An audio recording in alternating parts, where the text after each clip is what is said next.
What's going on, everybody? It's Luke here from Play Like a Jet, and it is Victory Monday. The New York Jets beat the Dolphins yesterday, their first divisional win in a very long time, 40-17. It was a topsy-turvy game, one that early in the fourth quarter you felt like the Jets could lose. Teddy Bridgewater goes out on the first snap of the game, gets hit on the safety by Sauce Gardner. From there, the Jets take a 12-0 lead. They're dominating. They go up again 19-7.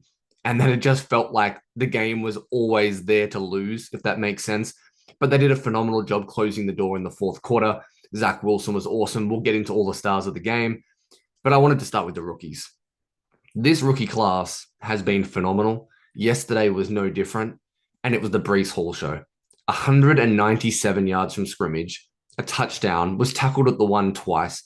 Everything he did was incredibly dynamic. He broke tackles. He dragged tacklers with him. Look at that little wheel on the left-hand side of the Jets formation when he took it for 79 yards. Just absolutely destroyed the safety in the corner, took them all the way down deep into the red zone to the 1 yard line. His vision has improved so much in some of these outside zone looks. His pass catching, another ball in the fourth quarter, a huge gotta have it down. Zach Wilson hits him on a swing pass to the right flat. He contorts his body, almost grabs it with one hand, and then still makes two people miss. He was absolutely phenomenal. The Jets have not run the football well this year, but they did a great job from the second quarter onwards yesterday against Miami. And then speaking of the rookies, Sauce Gardner was just his usual explosive self. He was awesome on that corner blitz that Robert Saleh dialed up. He said that he announced to Sauce he was going to call it just after the national anthem. Sauce knew it was going to work. Sure enough, they get the safety. It knocks Teddy Bridgewater out of the game. Then he goes and has his first career interception. This is a special play. When you watch the tape, and I'm going to have some breakdowns, obviously all the all-22 breakdowns are coming. When you watch that play on film, Sauce is in his own look. He's backpedaling. He sticks his right leg in the ground, and his change of direction is incredibly elite. He moves like a guy that's 5'10" and playing in the slot, but he's actually 6'3", extremely leggy, and 200 pounds. He has an opportunity to be legitimately one of the best corners in the NFL in the next 18 months. That's how special Sauce Gardner is, and that's how well he's playing. And he was phenomenal again yesterday. I would like to see his tackling improve. He's just not really a tackler. Doesn't like getting off blocks. We saw it against the Steelers. Had a chance to bring down Tyreek Hill. Didn't really make an effort. That can get better.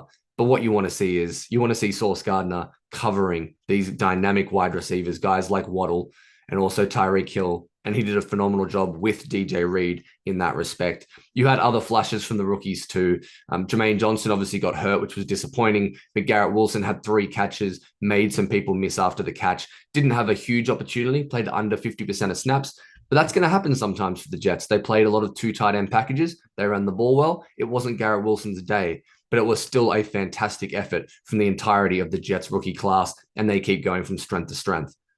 Going back to the running game, because this was a major point for me, the Jets have not been able to run the football, especially on early downs, for the last 2 weeks. In the first quarter, they were terrible again, and then it all changed, particularly running left. Dwayne Brown was a big inclusion against the Miami Dolphins, and that was part of the reason they were able to be so successful. I thought Laken Tomlinson had his best game in the run game, his ability to move people and create space. But on the other side of the line, can we just give Elijah Vera Tucker some love? This guy is absolutely phenomenal. You're talking about someone who's played 4 different positions, 4, in the last 6 games in his NFL career. He's never taken a snap at right tackle before. Guess what? 0 sacks, 0 hits, 0 hurries, 0 pressures. In his first ever game at right tackle, not first NFL game, first career game. We're talking Pee Wee football. We're talking college at USC, where it felt like he played everywhere on the line. His first game as a right tackle, and he allowed 0 pressures. A phenomenal job from a guy who's probably been the Jets' best player offensively through the first 5 weeks of the season. So I was extremely impressed with him. Then flipping over to the defensive side of the ball, this was easily the best day for the Jets' defensive line. And this makes sense. You know why? Because it's so much easier to rush the passer when you're playing from in front. And the Jets were in front for almost the entirety of this game. From start to finish, they gave their guys an opportunity to pin their ears back and get after the quarterback. And guess who benefited the most? Carl Lawson. I told you a couple of weeks ago, he's going to get better and better. He's coming off an Achilles injury, which is the most difficult thing to overcome for an explosion-based athlete. He had a franchise record 7 QB hits. 7. I know he only had 1 sack. Those numbers aren't what I look at.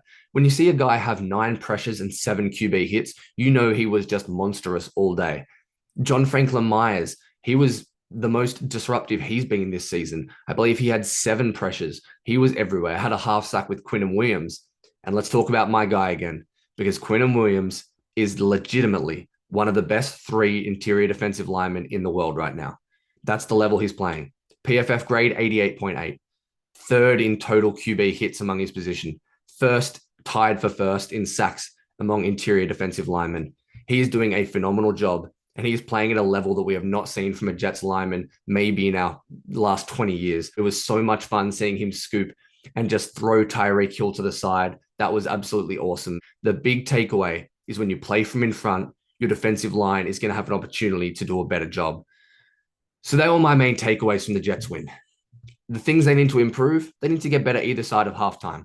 Again, they let the Dolphins and their third string, 7th round rookie quarterback double dip the chip. It didn't feel like McDaniels was really trying to score, but they still went down and scored. They couldn't pass the ball.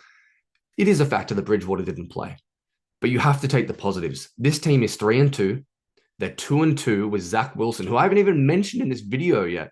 Zach Wilson doesn't even get a mention, and he had his highest graded game of his career. Threw for 210 yards, was effective, was economical, made the right choices, let the Jets get ahead of the sticks, had his receivers getting brought down at the 1, 2, or 3 times in the game. He did everything right. The Jets had 5 rushing touchdowns. He scored 1 himself, which was a fantastic effort to escape the pocket. But we don't even talk about him or focus on him. And that's fantastic because this is team complementary football.